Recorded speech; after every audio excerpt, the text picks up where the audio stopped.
Hey, what's up, everybody? I'm here to give you guys my Lucha Underground review for Season 1, Episode 26. Just had to make sure I had the right episode. But this episode is called The Best in the Business. And this episode was taped on February 21st, 2015, and it aired on May 6th, 2015. And we had Matt Stryker and Vampiro on commentary for this show. And the show starts off in Dario Cueto's office. And Johnny Mundo and Alberto El Patron walk in, and they both think that they should be next in line for a Lucha Underground championship match. And Dario Cueto says that they're both the best in the business, and in due time they will have a Lucha Underground championship match. But they both think, Johnny Mundo and Alberto El Patron both think that they're both more deserving than the other to have a title match. But Dario Cueto pretty much tells him that Hernandez is the current number one contender because he won the three-way match on the previous episode.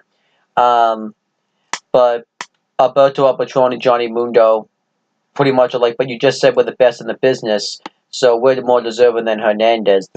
And I actually thought it was funny that Johnny Mundo called him Fernandez, which was pretty funny. So Dario Cueto then says that in the main event of this episode, we're going to have Johnny Mundo versus Alberto El Patron, and whoever wins this match will face Hernandez in another number one contenders match on the next episode. And they both have like a little face-off, and Dario Cueto wishes them both the best of luck and to pretty much tear each other apart. I like this, though. It was a nice opening segment, and it was a nice way to set up the main event. And I was happy we were finally getting Alberto El Patron versus Johnny Mundo, since they had been hyping it up for a few episodes now. It was probably the biggest match that they had ever done on Lucha Underground, considering the fact that they were probably two of the biggest stars that were in Lucha Underground at the time, that everybody had known, since they had past experience all over the world in WWE, ROH, and stuff like that. Well, at least Alberto El Patron, but Johnny Mundo also in WWE and other places, so I thought it was pretty exciting. And then we had the first match on the show. It was Cortez Castro and Mr. Cisco with Bear ringside versus Son of Havoc and Angelico, with Evil East ringside. I thought this was a good match here. Angelico and Angelica dominates the beginning portions of this matchup, but then eventually, Son of Havoc started off the matchup, and Son of Havoc goes for a tag on Angelico and he wants to do like a double team with him, but Angelica just tags himself in, and the heels dominate Son of Havoc for a little bit, but then Angelico gets the hot tag. He hits a pump knee right onto Cortez, and he hits a lot of dives on Cortez. He eventually hits a flip dive onto the outside. Son of Havoc hits a suicide dive himself, and the heels dominate Angelico for a while.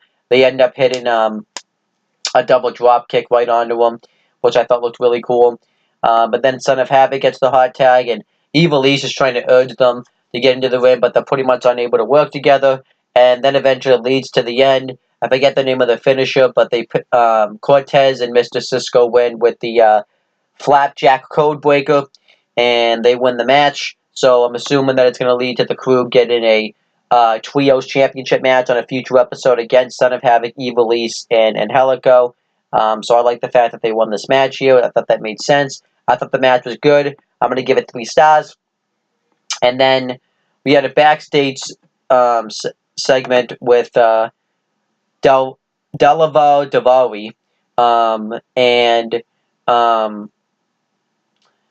Dario Cueto. And Dario Cueto, we find out pretty much that Delaval Davari owns a lot of land, and his family owns a lot of land in Boyle Heights, Mexico, but he still wants to compete in Lucha Underground to prove that he can fight, and Delaval says that he wants to eviscerate his opponents. Now, Delaval Davari, I believe, is Sean Davari from WWE, so I thought that was kind of cool that he was involved in this. He's the guy that we've seen in the crowd in the past few episodes and attacked Tejano Jr. At the end of during the Lucha Underground Trios Championship tournament finals match. So yeah, that's pretty much who he was. But Dario Cueto puts him in a match tonight against Tejano Jr. So yeah, that was that. I like this segment here. It was a good way to introduce Delabel Davawi. And I was just about to break down that match. We have one more segment before that, and that's we had another backstage segment with Prince Puma, Conan, and Hernandez. And Conan isn't happy with Hernandez because he accuses him of trying to cost Prince Puma the Lucha Underground Championship on the previous episode of Lucha Underground. And Hernandez denies this. He said that he actually helped him win the title because he didn't. He wants when he has his Lucha Underground Championship match, he wants to face Prince Puma for the title. And Prince Puma is about to attack him, but Conan holds him back. And Dario Cueto walks up to him and informs Hernandez that he has to either wrestle. That he has to wrestle the winner of the Johnny Mundo Alberto El Patron match to prove he really is number one contender, which Hernandez wasn't happy about this. And he also says that he also wants to see that if Hernandez and Prince Puma can work together because he's putting them in a tag team match tonight against Cage and King Quano. And obviously they're both not happy about this. So yeah, that was that. So I like this backstage segment. It kind of set up probably a future title match between Hernandez and Prince Puma, and also set up the tag team match. And it kind of, well, yeah, I already mentioned that. Then we had the next match. It was Delaval Davawi versus Tejano Jr. And this really isn't much of a match here. Melissa Santos, who was the ring announcer, was introducing Tejano Jr.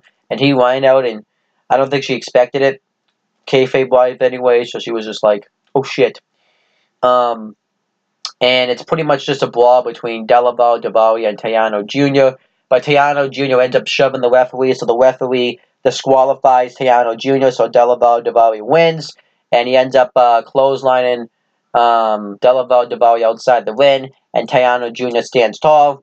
So, yeah, I thought this was fine here. The match, I can't really wait because it really wasn't much of a match, but I kind of like this because it sets up for a future match, and it kind of showed that they're going to have to add some sort of stipulation, so I like this.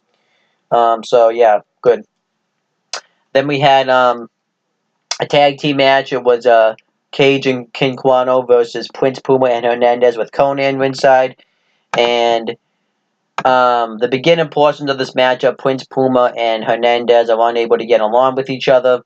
And they end up doing fairly well in the beginning. And eventually King Quano and Cage end up getting the heat on Prince Puma. They hit a really cool... I'm trying to think, what was that move?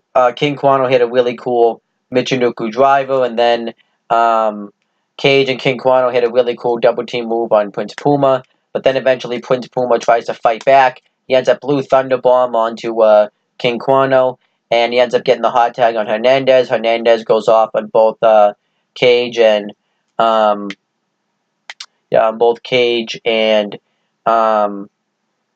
Quano. He hits a big dive on the outside, and Prince Puma goes to hit one himself, but Hernandez is standing right in his way, so Conan wasn't happy about this, and then eventually Prince Puma gets tagged into the match, and Prince Puma starts going off on King Quano. He goes for his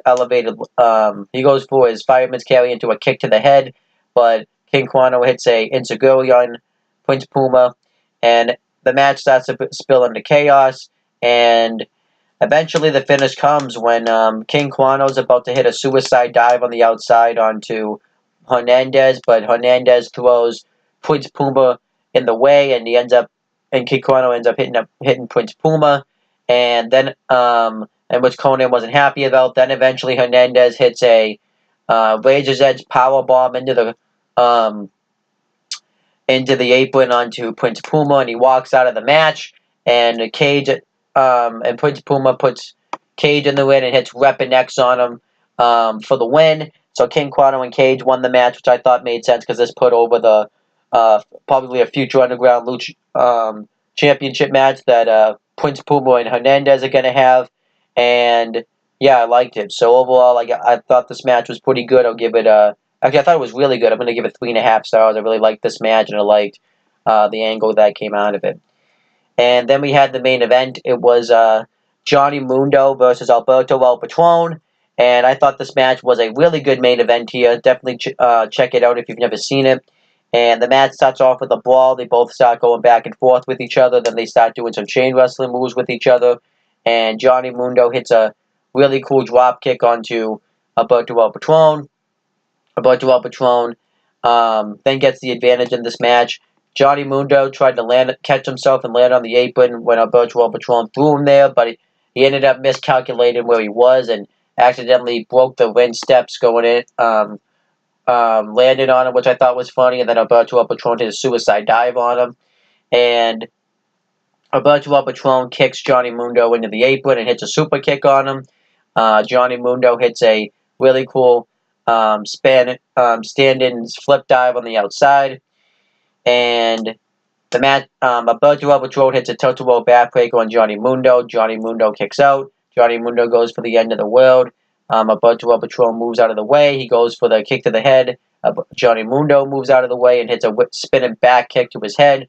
And then eventually Johnny Mundo hits the end of the world, but Alberto El Patron gets his foot on the ropes. No, he grabs the rope, actually,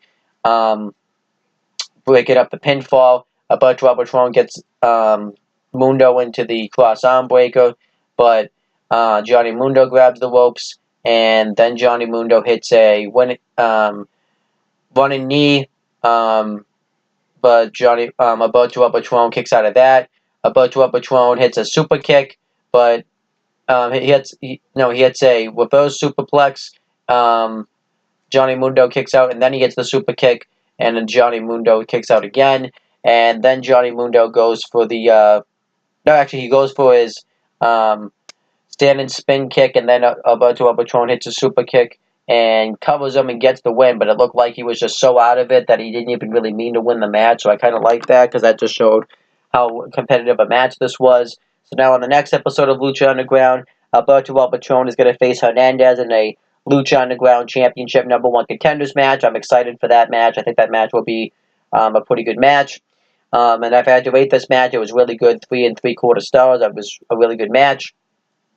Then we had the ending segment with Katrina reviving Mil Muertes back from the dead, which I actually like this. It doesn't really make any sense, though, because Katrina was the one that pretty much wanted Mil Muertes dead, but I'm assuming they're going to explain that in future episodes of Lucha Underground, so I'm excited to see where that goes. And that's pretty much this episode of Lucha Underground. I thought this was a really good episode. It wasn't a great episode, but I thought it was really good. I'll give it a C+, which is a 7.5 out of 10. I really liked the main event. I liked the opening match. And I forgot to mention they did another angle with the Black Lotus and as El Dragon Azteca, where the Black Lotus tries to leave, but El Dragon Azteca doesn't want her to leave and go face this monster because he doesn't want her to have to suffer the same fate that her parents have. So he says that until you can take me down, I won't let you leave. So she tries to take him down, but she's unable to. So El Dragon Azteca pretty much convinces her to stay. So I like that angle. I like that they're doing little things to build up to whatever that's going to be in the end of the storyline. I liked the main event. I liked the angle they did with Prince Puma and Hernandez and the tag team match on the show, and I liked the debut of Delaval Davari and the brawl we had with Tejano Jr. So overall, I thought this was a really good episode. So that's pretty much my review of Lucha Underground. Please make sure you guys like, comment, and share this video so people will watch it. Make sure you guys subscribe to this channel for more content and click on the bell so that way every time I upload a video, you guys will get the notifications for it. Make sure you guys do the same thing for my CM Brothers and on the Talkinator YouTube channels. And that's pretty much it, guys. Talk to you later.